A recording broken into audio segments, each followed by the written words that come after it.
Hi, guys. Welcome to a new episode of the AW Confidential podcast. Every episode of this podcast is special for me. I'm left inspired or empowered by each of our guests in some way. Today's visit hits differently because I can see, and I'm going to try to do this without getting emotional, but I can see myself in her, as will many others.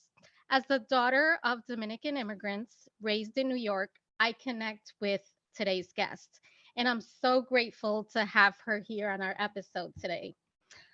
Now, actress and comedian Sasha Merci is a Bronx native who has used her personal experience as a second generation Yeah. Dominican to help our community open a dialogue on topics that years ago, while I was growing up for sure, may have been taboo for so many of us. Her first love was music, but she shifted to a different art form that offered her more freedom of expression and creative autonomy. Hence comes in comedy. Sasha's credits include the film De Lo Mio, which a lot of you might have heard of, a series on Fuse called Like, Share, Dimelo, and collabs with Bumble, AT&T, Heineken, and others. Now we will see her as Nadia in the Lionsgate film Righteous Thieves, produced by another powerful Latina, Jolene Rodriguez and Anthony Nardolillo, I believe. Um, Hi, Sasha. Hi, how are How you? are you? I am so happy to see you and your beautiful curls. Thank you. Thank you. Thank you. Thank you. My beautiful girl's here, just trying to live. So my first question is, did you buy that house that you talked about? Not yet. Not Okay, yet. you'll get there. You're I'm getting there. gonna get there. Yeah. Building block. I think that I said in my interviews before, like my parents will never understand the success or never understand what I'm doing until I could buy a house for them. ¿Pero qué es lo que tú haces? You know, it's always like, ¿pero qué es lo que tú haces? And it's almost like the question should be like, ¿pero qué es lo que tú haces que tú no estás haciendo para mí? Porque tú no estás haciendo nada, So like, Dominican, right? yeah. So, I mean, I did come from, like my dad, he's always been a very humbled guy and man, and always said, like, his words are always, si Dios quiere, right? Si Dios quiere, Con uh, Dios adelante. con Dios adelante, and I think that those little things are so crucial to like, um, my upbringing, like just those words, because you really cannot, you think you can control, you think that you are in control, you can only exist in your authenticity and your truest self, and then the universe will reward you or it'll teach you a lesson, but I love that. I love that. yeah, Yes, it's so absolutely. true. And it's funny that you mention just your family. And one of the things that I heard you say, and it's something that I think about all the time. Of course, I get philosophical now and then. In one of your interviews, you talked about how complex we are as human beings, and you just mentioned my parents are Dominican. They came around the 70s, and I know how difficult it can be to just be open and honest about experiences with family relationships, with love, sexuality, colorism, which we don't like to talk about, and our generational curses, which we're now able to openly talk about. Right. So I just wonder, how difficult has it been, because you're so vocal and you're so real with your comedy. So have you received any pushback from family or just the community, because you're really like, you are who you are and you speak your mind openly, which I love, but I know it can be hard sometimes. I mean, I've have reserved myself a lot in the last couple years. I haven't been posting as much. I've also felt that there's been a lot of growth, instead of always being in the defense end of everything, and like trying to be the voice for everyone. After a while, I was just like, am I being the voice for everyone? And is it authentic to me? Or is it authentic to the people that are like me? Right.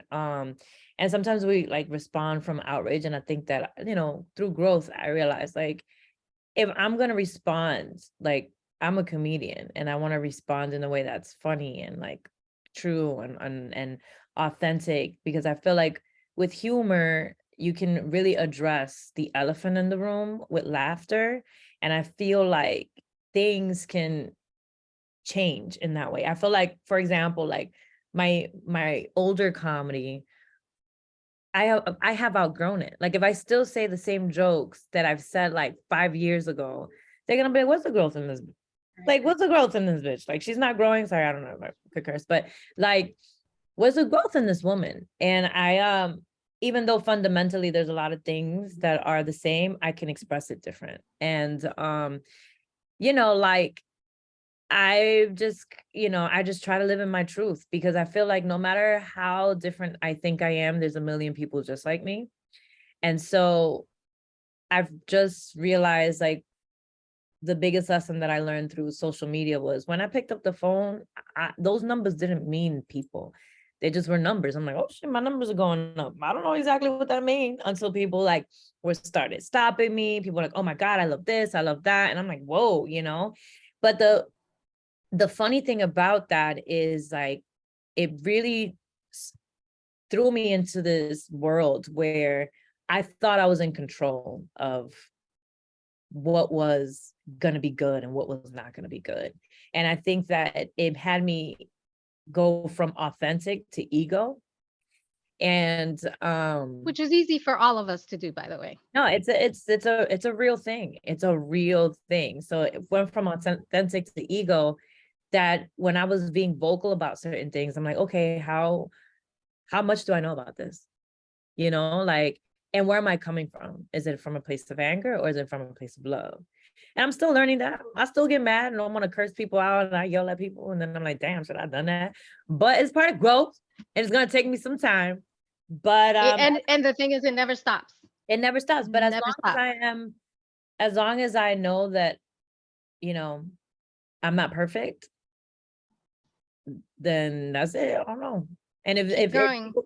people cannot understand it, then they're just not trying to understand what it is to be human. And the other thing I think it's important to say is that not, and I've noticed this as, just a writer and being on Instagram and Facebook and, all the social media, not, you're not for everyone. And that's okay. Yeah. That's okay, because you will find your tribe. That's what I've learned. And I think when you stay in your truth, the right people will join you. Yeah. So, Absolutely. Absolutely. Yeah. and I've mentioned this before, but your candidness is refreshing as it is empowering. And I believe we need more Sashas. I'm going to shout her out, more Aida Rodriguez, because she will tell you the truth whether you like it or not. And Right. we need more of that in the world She's to amazing. just help crack open all the taboos and have these difficult conversations. And you had a conversation with, I believe it was Karina from 93.3 radio station. Yeah. And there was something interesting, and I need to address it because I have had some confusion with it. So I'm curious.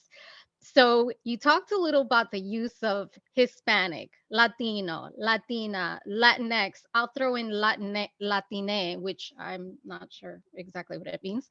And I can't deny that I I get a little confused sometimes, but I'm okay with the saying I am Latina. I am the daughter of Dominican immigrants.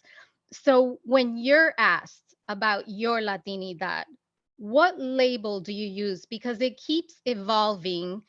And how important is it for you, for us, everyone to get it right? I think education, right? Like everybody being on the same page and educating themselves on like what it is.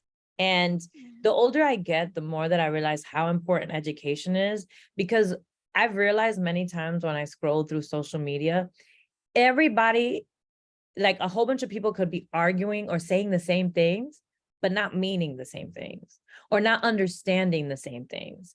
Like there's certain phrases that we use that could be offensive to other people, but like nothing to others, because we don't have the same experiences, we don't have the same. So Hispanic is very triggering to some people, and Latino is very triggering to others, right? So that is the relationship, that is the relationship they have with that word, how they grew up, what it was like. And I completely understand that we want to create a new word that we could be on the same page on, but it has to be a word that we're all going to be on the same page on, so that it never changes. Because I think that we constantly start bringing other different points from everywhere, and we're not getting to the bottom, where it's like we just want to find a word that represents all of us. And I understand like our different biases. From what I learned not so long ago, is that if you are Hispanic, is because you are a Spanish speaking country that was colonized by Spain. That is Hispanic, right? When you are Latino, you are a Latin country that was colonized by Latin Europe. So Latin Europe is France, Portugal, Spain. So Haitians are Latinos and Brazilian are Latinos, because in Brazil they speak Portuguese. Oh, and yeah, Portuguese. I don't know if I mentioned that. Portuguese, Portugal is part of Latin Spain, Latin Europe, and French is also considered Latin. So Haiti is colonized by a Latin European country. So that's why they're also Latino. But we can't even get on the same page because of that. Oh my And God, regardless of, it's a lot, right? But yeah. regardless of whether somebody listens to this podcast and they want to educate me or not, or how they feel, or what this is, that, and the third. That's why even having conversations with my brothers or like certain family members, they're like, I don't even identify as Latino. I'm Hispano. I'm Hispano. And then But they'll wait, but and I'm sorry to cut you off, but I have to bring this up. Because I had someone who was a white male ask me, "Do you feel that calling you a Hispanic is derogatory?" I felt yes, it was, because I have heard that Hispanic comes from a term, his panic, which is like the fear of Latinos, and this was back in the 70s or something. Mhm. So yes, it has become derogatory. So this is like whole, like you said, everyone, identifies with the word differently or has a different, feeling about it. So it's really confusing, especially like my daughter's 20 and I'm like, I don't, this is important. These are important Right. conversations. The only thing that I'm down with, like, let's get on the same page, but I do consider myself Latina. And when I speak, I say Latinx or Latina, and Latina, and I don't feel offended by it. I'm just kind of like, words are ever changing and we're always evolving. And if we cannot get over this, then Yeah. I don't know what else to tell you, because I I got other stuff that I need to deal with, right? Like we have our own personal things that we have to deal with as individuals, and then we have things as a society.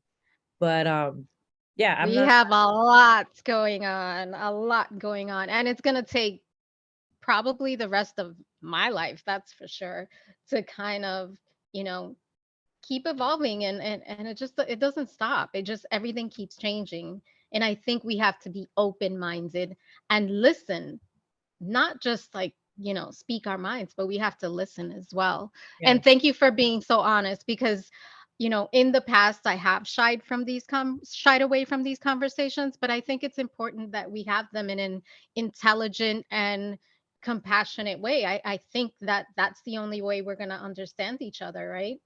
The most important way. I think that I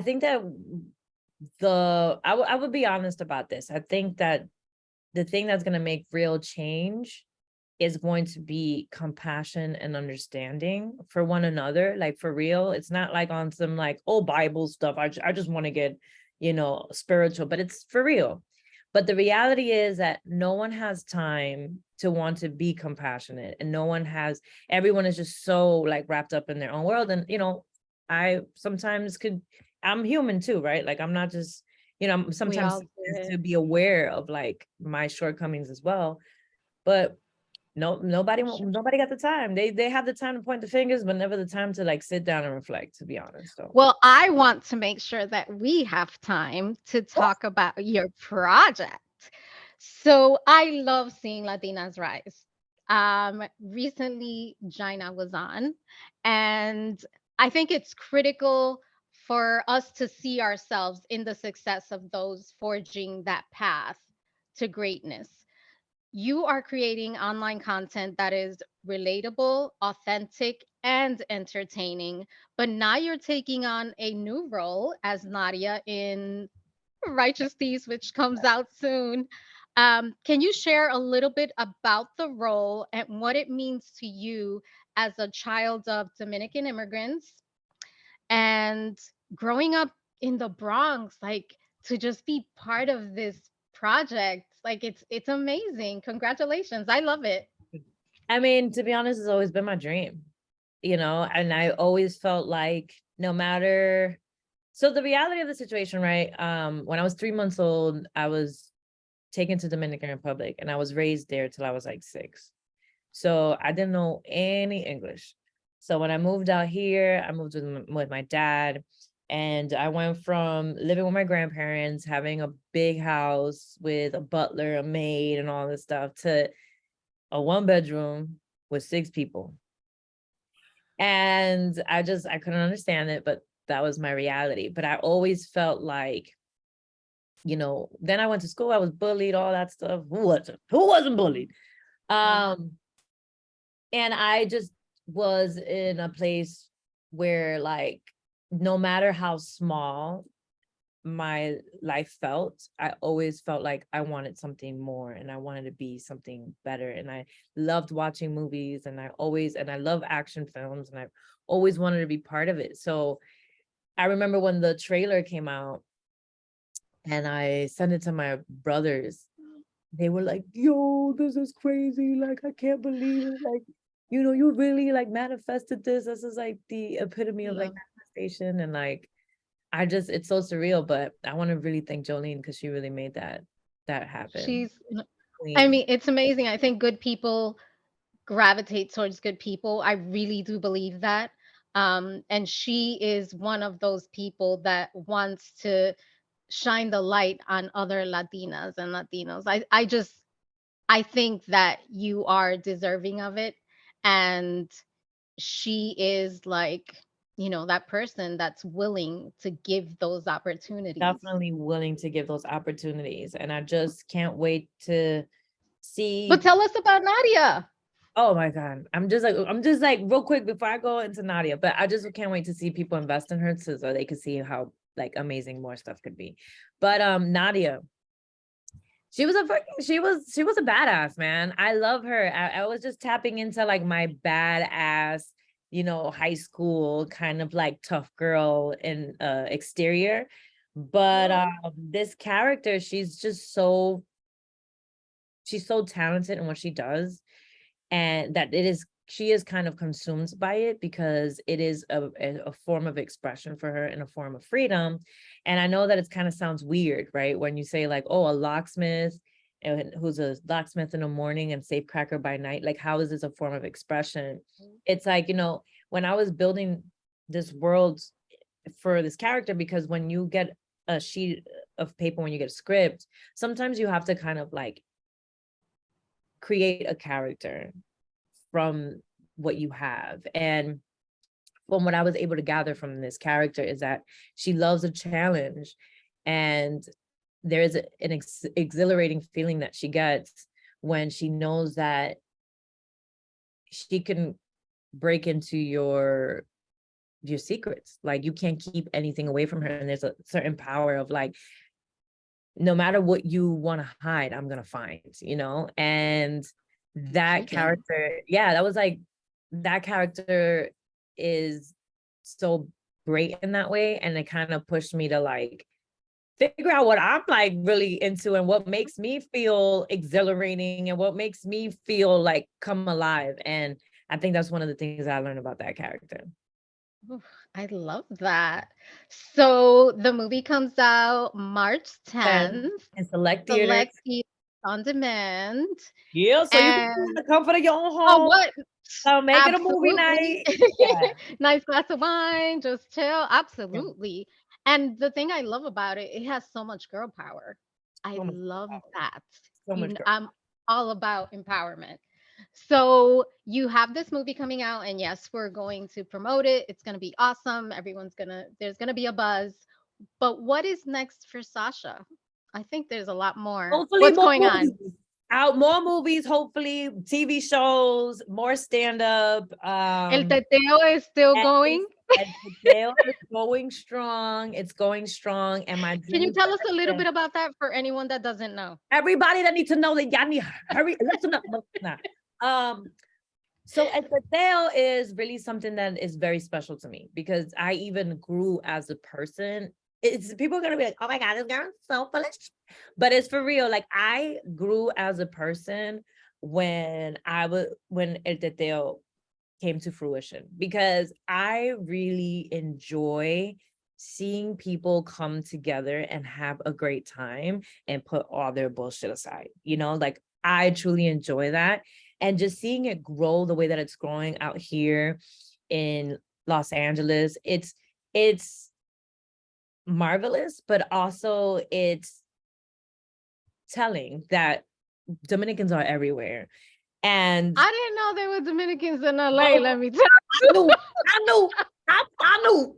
And the thing about that is, you know, the first time that I came out here, I was very frustrated because I would create stuff and then I would, go to pitch meetings and all this stuff. And then people go, we don't know what to do with it. And it's a form of saying, like, I don't understand you people. I'm not around them. I don't care. So now I'm like, you're going to be around them because now you don't know what Dominicans are. And now we showing up and rain, hail, snow. It was the craziest thunderstorm, craziest storm out here. Oh, that's right. A couple of And weeks they came ago. out.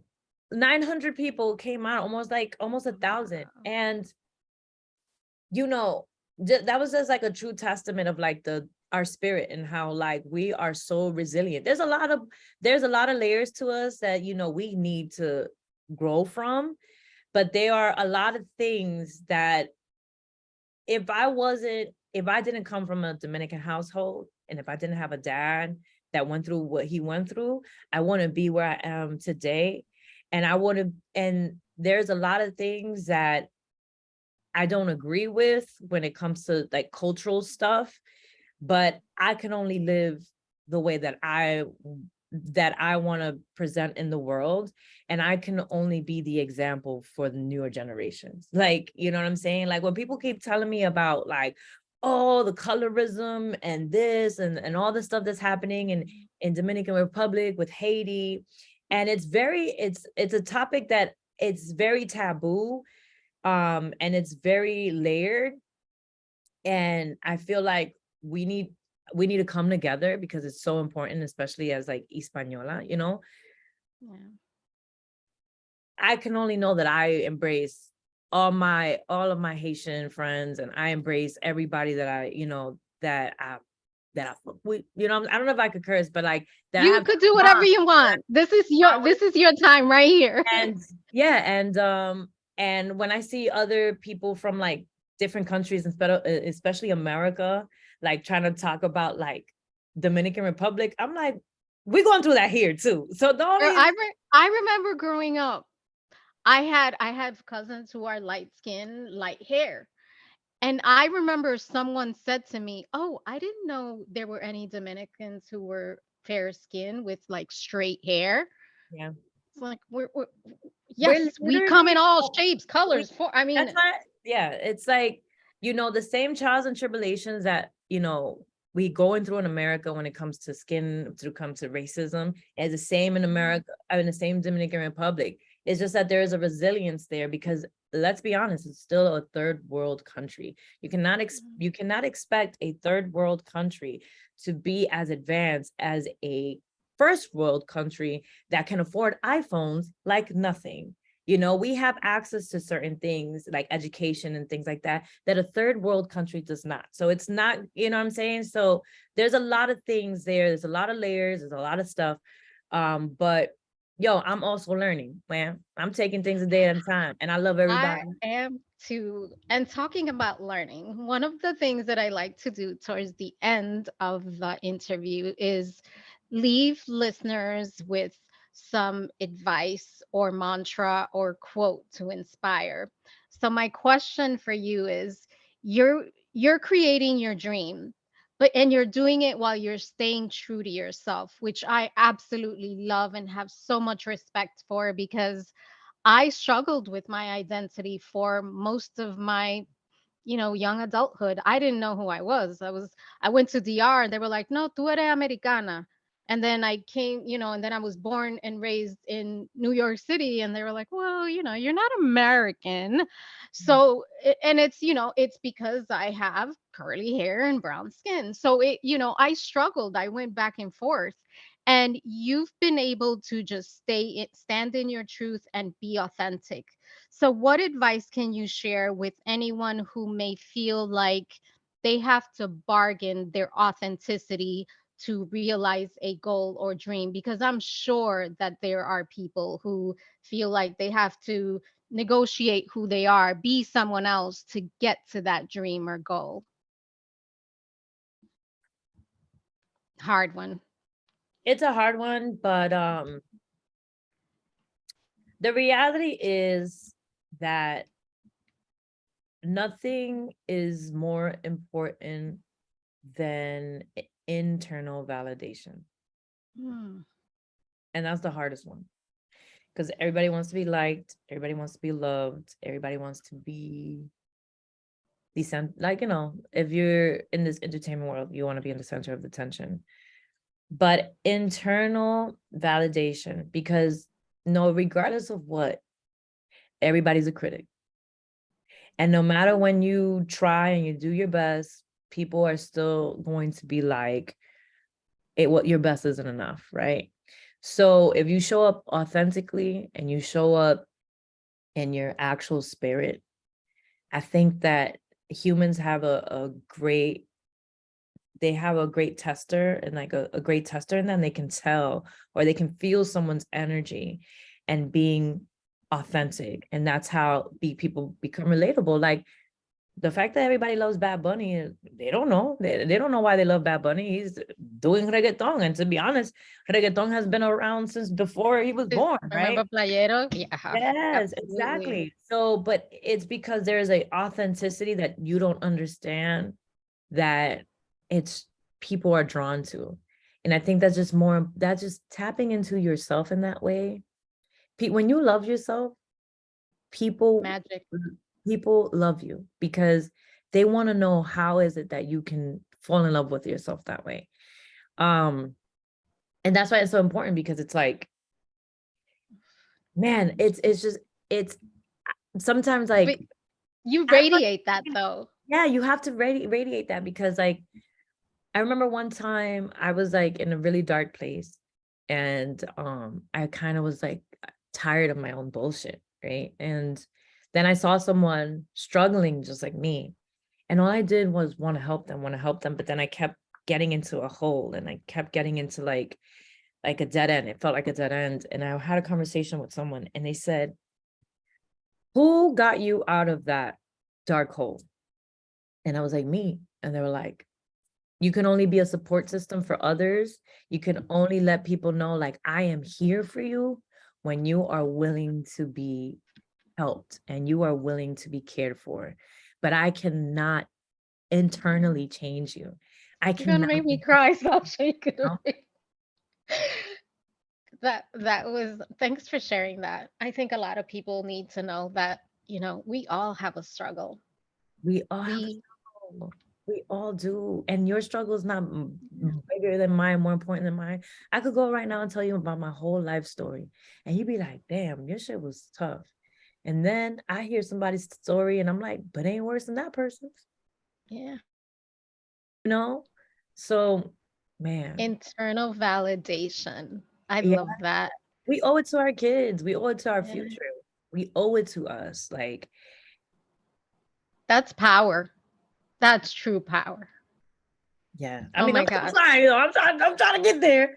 I'm almost there, but it's like that's the only thing I And can. and it's and even I think once you get there, it's constant reinforcement. You have to keep doing the work.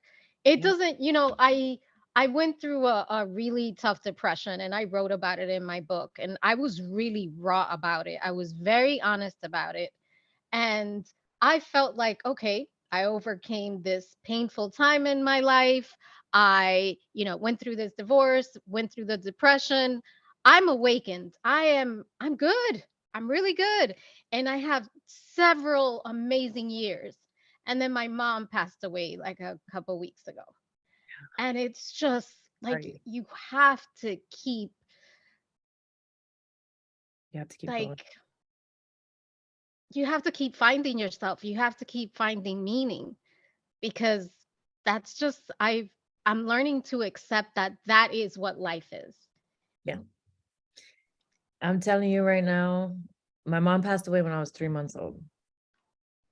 And I think that that passing always it always made me feel like there's something missing in my life. And I always kept looking for it. And maybe this is why I'm in the entertainment world. This is probably why maybe I'm looking for that love or validation from others, or I don't know. But I know that I've always felt like there's something empty in my heart and it's just not enough. And I have I'm very grateful to have my dad, very grateful to have my aunt, who's my mother's sister, very grateful to have my uncle, who's my aunt's husband, who is a form like a father figure for me. But I always looked for a mother figure in every woman, like teachers and just older like women. And like I was always loving, very caring because I always, especially towards women, I'm very, very patient and very loving towards them because I didn't have a mom, you know? And part of me, trying to find that validation, I had to internally find it within myself, like internally, because I keep trying to find it in all these women, my friends, my aunts, my family, but it's like the person that was supposed to like love you unconditionally or love me unconditionally was gone. I didn't even get a chance to know what unconditional love felt like, you know? And then Thank I'm you like, for sharing that. yeah. And I'm like, how am I going to do that for myself? She would be so proud of you. You're an amazing human being. Like we just met and you're just like so real and you took the time to do this while you have a lot going on and I Yeah. am After this, grateful I got because to, yeah. I think it's going to help a lot of people. I do. So I really, So thank you so, so much for being here. And please let listeners know how they can find you because you're like a you can find badass. me everywhere. Find me in your heart, find me in your soul. Now, you can find me on Instagram at Sasha Merci. SHASAMERCI everywhere. You could Google me and find me however you can, baby. And I'm remember, Righteous Thieves, righteous. select theaters. Like theaters March 10th. And you can watch in the comfort of your own home. Make it a movie night. Make it a TV night. I don't know. Make it a dinner night. But Day night. make sure date night is a cute little date night movie. Um, I just make sure See? you tune in and let's support each other and show each other some love. Absolutely. Gracias, Dominicana Bella. Que Dios te That's a good bendiga. one. Okay. And With thank you guys for listening to another episode of the AW Confidential Podcast. Talk to you soon.